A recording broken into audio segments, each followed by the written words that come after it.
Bueno, y en medio de las protestas en diferentes países del mundo en contra de las medidas asumidas por sus respectivos gobiernos, en Argentina y Uruguay se preparan para elecciones generales. ¿Cuáles son las preferencias de los argentinos y los uruguayos en estas rondas?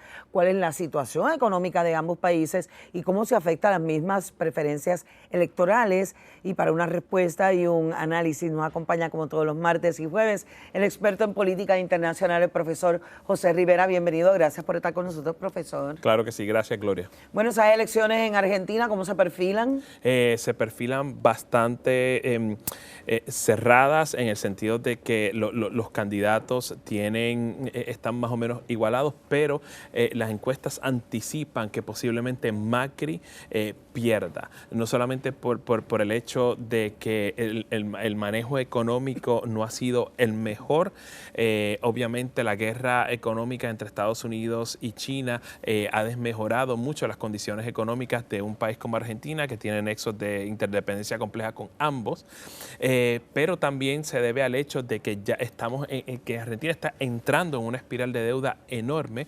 Se le ha prestado cerca de 56 billones de dólares por parte del Fondo Monetario Internacional, uno de los préstamos más grandes en la historia de la institución, y obviamente la promesa de volver a caer en esa espiral de deuda y en las insuficiencias económicas alrededor de las cuales podría verse repetida la historia de Argentina a principios de siglo en 2000 con los cacerolazos. Así mismo es. Y le pregunto entonces también, para que la gente tenga conocimiento, ¿cuántos partidos políticos hay en Argentina? ¿Y hay algún expresidente o expresidenta que quiera regresar? Bueno, en este momento, aparte del frente de centro derecha que dirige Macri y la gobernadora de la provincia de Buenos Aires, Vidal, existe el frente peronista dirigido por Alberto Fernández, pero también la candidata a la vicepresidencia es Cristina Fernández de Kirchner, que es una figura controversial en la política argentina, no solamente por los señalamientos de corrupción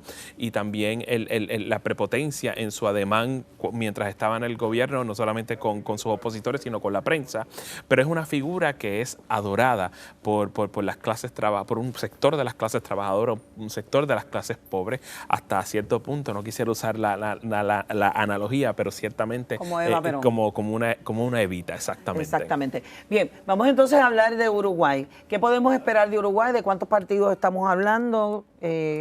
Existen 9 candidatos a la presidencia, pero obviamente los que están adelante en las encuestas son el candidato del Frente Amplio, que es de centro izquierda,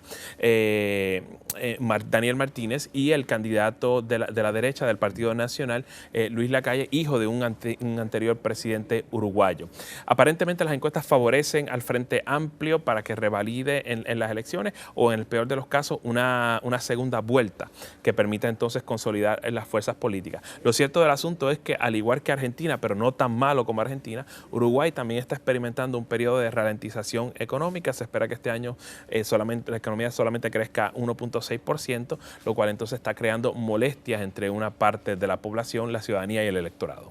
Sin embargo, si lo comparamos con cuando se fue Mujica del poder, hasta ahora el país ha continuado en crecimiento económico, lento, pequeño, sí, pero... Sí, ha continuado en crecimiento económico, los números siguen siendo positivos, pero en 2010, cuando el crecimiento fue de 7%, ya estamos hablando de una caída bastante grande al 1.6%. Sigue siendo un número positivo, pero esa es una diferencia enorme, y obviamente Uruguay la siente. Y claro está, esa insuficiencia económica se siente sobre todo en el bolsillo de los uruguayos cuando pagan impuestos en uno de los países que se perfila como uno de los más igualitarios de la región. Bueno, profesor, muchas gracias por haber estado con nosotros como todos los martes y jueves. Lo esperamos el martes que viene. Absolutamente.